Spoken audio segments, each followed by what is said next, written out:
So, Nick watched Touching the Void, I did. which is a really, really, really good documentary. It's about two mountain climbers and their book boy, or whatever the fuck he is. Some Tent fucking keeper, I nerd. don't know. Yeah, the tent keeper. Who just sat there being like, I think they might be dead. Yeah, pretty much. That's his whole job. He was useless, wasn't he? He is fucking useless, isn't he? He almost might as well have not been in the documentary, to be honest. But anyway, let's... Anyway, so it's about Joe Simpson and Simon Yates, and they go... Up a mountain. Yeah, basically they climb a mountain, and on the way back down, one of them... Is it Joe Simpson? It's Joe, yeah, who... Yeah, he trips and, like, breaks his leg, and it's really, really gross, and, like, he breaks his leg, so now they're like, fuck, right, how are we going to get down this mountain? Because it's like a snowstorm is going on, it's, like, really, really perilous, and they're climbing down. They've managed to find a system where Simon can, like, scoot Joe down through this, like, pulley system with the ropes. And then, because Joe, he's broken his leg, he then, like, falls off a cliff or something, doesn't he? Yeah, he sort of goes over the edge of the hang, and then... Yeah. So he's hanging off. And there's this really excellent scene, and so it's all done through, like, talking heads, and then they have this recreation in, like, going on as well. Yeah. Which is just, it's really, really good. So there's this really, tense scene where Joe is just hanging there, holding on to this rope for dear life, and Simon is on, like, the edge of this cliff, like, clinging on for dear life, and he makes the decision to cut the rope and drop Joe, presumably to his death. As far as he knows. As far as he knows. And then Simon then goes back to his base camp with the other the tent keeping nerd. They have a waste of space. Yeah, very negative towards him for some reason. I mean, he didn't do much, did he? No. Then you find out that Joe is actually alive, and he manages to, through, like, sheer force of willpower, yeah, crawl back to the base camp in proper, survives. like, Revenant fashion. Yeah, and it is so good. It's such a good documentary. It's very gripping. It's very entertaining. It's like... So what did you think about it? Yeah, no, I really enjoyed it. Well, okay, I've got a couple of questions. Okay. First thing, I know it was like what, in 2000 it happened? It happened in 1985. 1985? Yeah. That early? Yeah. Okay. Because the whole thing is, like, they want to be the first people to climb this mountain. Right. Or, okay. like, climb this mountain from the sheer side or something stupid. Yeah. So what I was going to say is, 'cause especially Waste of Space, who sat at the bottom, is like, I think they might be dead. Shall I do something proactive? No, I'll wait here and just hope one of them is, like... And then the other guy, Simon, comes back down, is like, I think Thingy's dead. And like, okay, well, we'll wait here a few more days. It's like, why is no one called Mountain Rescue? Yeah. Like, surely, even if he's dead, recover the body with, like... Yeah. That never got answered. I was a bit like, what? It's well, firstly, it's in the middle of Peru in 1985, so I there's guess. like there is no mountain rescue. But like, surely if Thingy wanted something proactive to do, he could like go down to the nearby village and be like, Polizia, with a like, what language they speak in Peru? I assume not Spanish. But yeah, I thought it was really well done. I thought it was also it's interesting. So like, so it's talking heads with these dramatic reconstructions. And what's interesting is like, so obviously the guy, Joe, is alive today talking as a talking head from the beginning. Yes. So we know, so for the first half of the film, we know like, okay, this documentary's here for a reason. Something's going to go wrong. Like we got to it was like 16 minutes in, it's like, oh, they've climbed the mountain. Like, right, well, it's not going to be an hour of them peacefully going down the mountain, nothing happening. So it's like, well, what's happened? Then we get to what happened, and then it becomes, well, we know he survives, but how does he survive? Yeah. Which I think that's a really interesting, like, because I think if it was just would he survive or not, I don't think it would be as compelling as seeing this, in the same way as like the Revenant, how he's like with a destroyed leg, no equipment, no water, how he got from the inside of like a crevasse back to civilization by like Yeah. sheer force of will and just like pushing the Yeah. human body to the limits. So I thought that Yeah. was like set up really well. Yeah. It is. It's really good.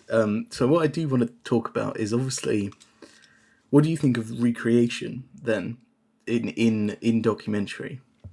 Well, I think because obviously documentary as a type of film is a visual format, Yeah.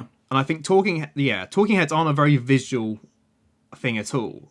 No. So I feel like, and especially if you've got a documentary as a film and you want to tell this story, but if no one was around to film it, it makes sense. You go and recreate it. So I have no problem with that. Yeah. So, do you think it would work better as just a straight dramatization, like 127 hours?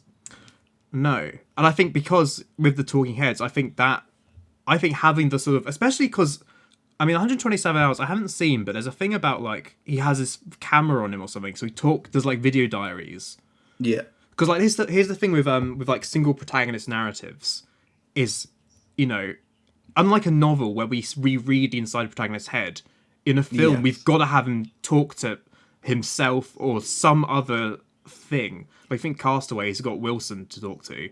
Like, you've got to have something to project onto. And I think if Touch and Avoid was a straight dramatization, it wouldn't have that. Yeah. So I think like a reason it works so well, like it is with the talking heads as well, is it.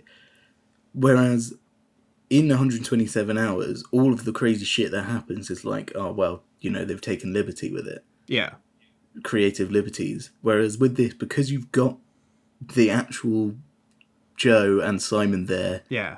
telling you exactly what happened, or From their perspective, yeah. from their perspective, it really, really grounds it and makes it a lot more believable. And while there'll still be manipulation in there, it feels a lot less manipulated. It feels like we're getting it straight from the horse's mouth, so to speak, of like how they were feeling. And I love there's a very sort of warts and all thing about like when he's like, because he basically thinks he's killed his friend, and he's quite frank about like what that was like and how he was thinking. He was like, I just felt I'd just go to sleep for the night and try and, it was interesting seeing those things, and like them being that sort of. I feel like if it was done from like a documentarian looking in, they tried to like sensationalized it more. But they were like, no, it was just this is how it was. Well, because there was something like Simon did say like he doesn't like the documentary because he thinks he comes off really bad from it. I was like, I think he actually doesn't come off that bad. No, because yes, he cut the rope, but as he says, and as Joe said, Joe's like, oh, I don't blame him, because Joe's like, I can't remember which of them says it. It's like either I cut the rope and Joe dies, or I don't cut the rope and we both die. Yeah, exactly, and that's because at the end there's the like little title card thing saying like, oh, this caused outrage in the climbing community because of the cutting the rope, except Joe like defended him completely. Yeah, because it is based on Joe's autobiography. Right. So I think it's closer. So obviously that's why they take the scenes, because he really, really in-depthly describes all the whole thing. And in the book, he got Simon to write that chapter with the rope cutting. I mean, that makes a lot of sense, because obviously, like, to have based on that book, his is a story with more in it. But if he did, he literally has no idea what was going through Simon's head at the time of the rope cutting. So it makes sense to have him do that, yeah. Also, doesn't he say, like, oh, I would have done the same thing? Exactly. Well, that's the thing, 'cause, like, so with the whole scene is they explain in detail, like, the mechanics of the rope and how it all works, which I thought was really good. But, like, so they explain how, the physics of it, they explain the situation, they explain, this is what happened, this is why I can't do anything, and therefore, because I can't do anything, he's just, like, losing his grip up there. The only thing he can feasibly do is cut the rope. And to not do that would be basically suicide. So it's, there's nothing I can do. He might as well do it. And I was like, that's a really good rationale. Yeah. I was because I think he was upset by how it portrayed him. And I was like, I don't think it's that negative, firstly. But also, can you imagine how overly sensationalized and villainized he would be if it was made into like a feature film? Exactly, yeah. And that's why I think it works a lot better as a documentary, because you get a much more honest portrayal. There's no sensationalization to make it Hollywood sort of like Yeah. protagonist and antagonist. It's just no, two friends in a very horrible situation, and this is how they honestly reacted, which is much more Because compelling. you get his monologue, but then you also get straight away you get Joe defending him, and I think that's really, really vital to his how you perceive him in the film. Then meanwhile, you come back to the third guy being like, I decided I'd think about which one I prefer to come back. And it's like, what's wrong with you? Yeah, I guess it's a bit cold. Yeah, it's a bit cold. Cool mountain rescue. Yeah, he was fucking useless, that guy. But also, it is strange they just stood around for that long, like waited there. Like, it seems weirdly convenient. I was fully expecting Joe to come back and they'd have gone. And he'd have to be like, right, we're now going to crawl into the village. Or I was thinking I thought Mountain Rescue would turn up eventually. Like, that's why they withheld it, because they've done it. And then for dramatic purposes, they're going to turn up. But no Mountain Rescue. No. I'm really holding on to that. But like, it just seemed like, just, why? Yeah. I suppose, if they're in Peru and it's the 80s, it might be more difficult. But like, I don't know. Yeah. Well, you would expect him to send off old fucking tent keeper McGee to go and do something useful, but I guess not. Also, the Boney M sequence was really good. Yes, that's what I was about to mention. So, that is completely just fiction filmmaking there, and it's like that scene is fucking brilliant, I think.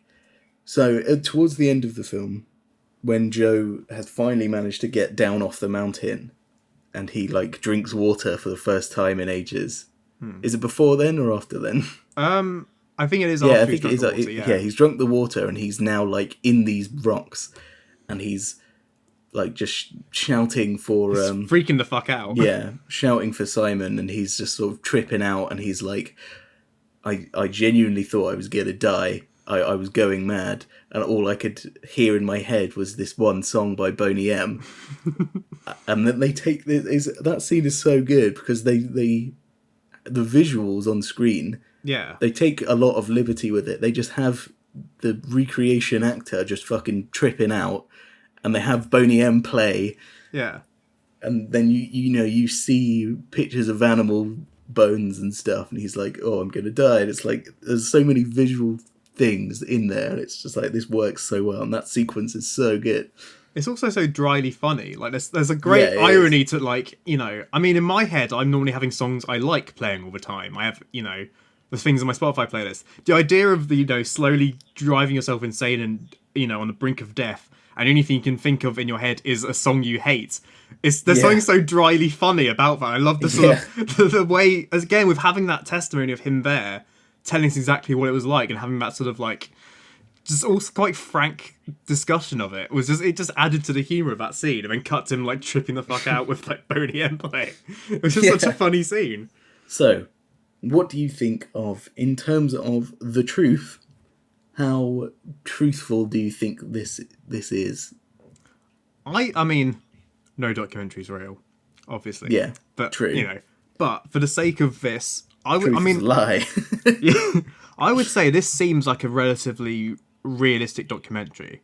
Like, because you've got the talking heads of specifically the people involved, I feel like it has a certain feel that this is how it happened. Like, this is, because they describe in such detail exactly what was going through their heads, the actions they took, and it feels clear that they remembered it. So the only thing is, if it was in the 80s, obviously like 2 decades have passed by the time they made the film. So then there's, I guess, the question of how much of that is stuff they've sort of embellished over the years and forgotten. Well, because that's why I think they take a lot of it from the book, because I think he wrote the book straight away. Yeah. So I think it's more like, okay, the book's going to be more accurate than my memory is, I guess. I don't know. I mean, he might have even like read the book prior to doing the interviews, so it was like all fresh. Of course. Yeah. Also consistent, I guess. Yeah. Well. Imagine if you were doing your, like, recounting the story of your, like, epic feat of whatever back in the day. Then the direct documentarian stops and goes, actually, that's not what you wrote in the book. Can you do it again? And you're like, oh shit, really? I don't remember writing that at all. It's, I think it is very good for how it portrays its version of the truth. Yeah.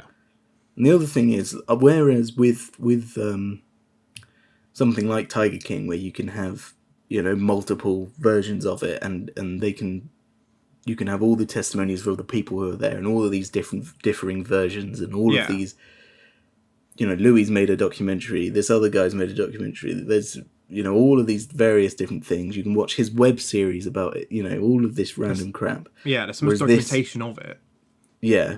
Whereas this, without this documentary or the book that he wrote, like, we wouldn't know about it at all. We wouldn't have any idea it even happened. In fact, there were literally like just only 2 people involved. I mean, 3, but one did fuck all. But there's two people involved, and it was in the middle of a mountain. Like, there are only 2 perspectives on it, and the film has both of them.